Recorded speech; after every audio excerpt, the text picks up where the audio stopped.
En dépit d'un mandat d'arrêt émis par la Cour pénale internationale, CPI, Vladimir Poutine a été reçu en grande pompe en Mongolie début septembre.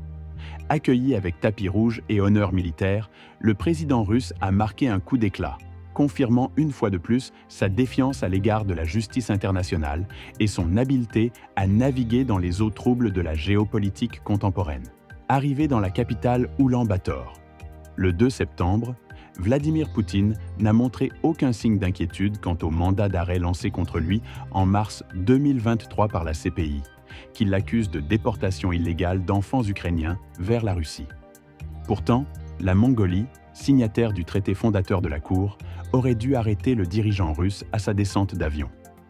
Au lieu de cela, Poutine a été accueilli par une garde d'honneur et une cérémonie grandiose a été organisée en son honneur sur la place Gengis Khan.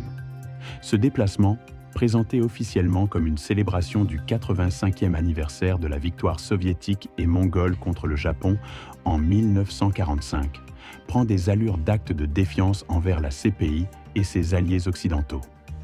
Depuis le début de la guerre en Ukraine, Moscou, sous le poids des sanctions internationales, cherche à renforcer ses liens avec ses partenaires asiatiques et cette visite s'inscrit pleinement dans cette stratégie. La cérémonie en Mongolie n'est pas seulement un hommage historique, c'est un signal adressé à la communauté internationale, un rappel que la Russie n'est pas isolée. Pour la Mongolie, petit État enclavé entre deux géants autoritaires, la Russie et la Chine, la situation est délicate. Officiellement membre de la CPI depuis 2002, Oulan-Bator aurait dû théoriquement obéir à ses engagements internationaux et arrêter Poutine. Cependant, la Mongolie dépend fortement de la Russie pour son énergie. Moscou fournit 20% de l'électricité du pays et 85% de son pétrole. Une rupture diplomatique avec le Kremlin pourrait s'avérer désastreuse pour ce pays de 3,5 millions d'habitants. Les responsables mongols n'ont pas ignoré les appels à l'arrestation du président russe, mais leur priorité reste la préservation de relations stables avec Moscou. La dépendance énergétique de la Mongolie et les pressions géopolitiques forcent le pays à choisir entre la conformité à la justice internationale et la survie économique et politique.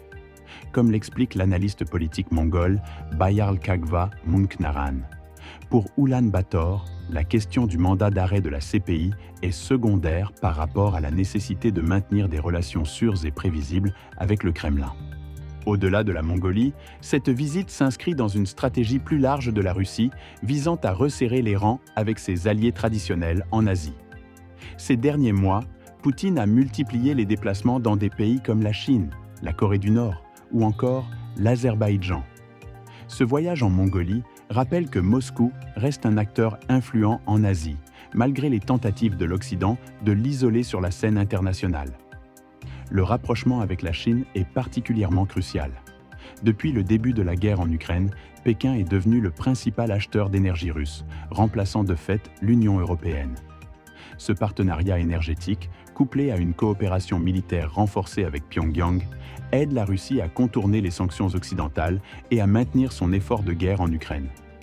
En renforçant ses liens avec ses voisins asiatiques, Vladimir Poutine parvient à maintenir la Russie dans le jeu diplomatique global, en dépit de la pression internationale. L'accueil réservé à Poutine en Mongolie n'a pas manqué de provoquer des réactions. Le gouvernement ukrainien, par la voix de son ministère des Affaires étrangères, a vivement condamné l'attitude mongole, accusant le pays de permettre à un criminel inculpé d'échapper à la justice. La Cour pénale internationale elle-même a rappelé à la Mongolie ses obligations légales en tant que membre du statut de Rome, tandis que l'Union européenne a exprimé son regret quant à la non-exécution du mandat d'arrêt. Cependant, les sanctions contre la Mongolie, si elles devaient intervenir, seraient principalement symboliques. La CPI, sans force de police propre, dépend entièrement de la coopération des États membres pour faire respecter ces mandats d'arrêt.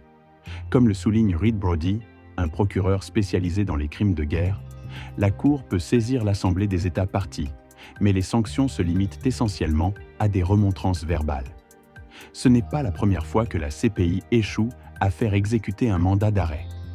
Omar el-Béchir, l'ancien dictateur soudanais, avait échappé à l'arrestation à plusieurs reprises lors de ses visites dans des pays signataires du statut de Rome. La visite de Vladimir Poutine en Mongolie met en lumière les failles de la justice internationale face à des considérations géopolitiques et économiques. Pour la Mongolie, l'équilibre entre respect de ses engagements internationaux et maintien de bonnes relations avec la Russie s'avère délicat. Quant à Poutine, il montre une fois de plus sa capacité à défier la communauté internationale tout en consolidant ses alliances. Alors que l'isolement diplomatique de la Russie se renforce en Occident, Poutine prouve que l'Asie reste un espace où il peut encore manœuvrer et affirmer son influence. Le Kremlin sort de cette visite avec un message clair. La Russie, bien que sous pression, est loin d'être totalement isolée.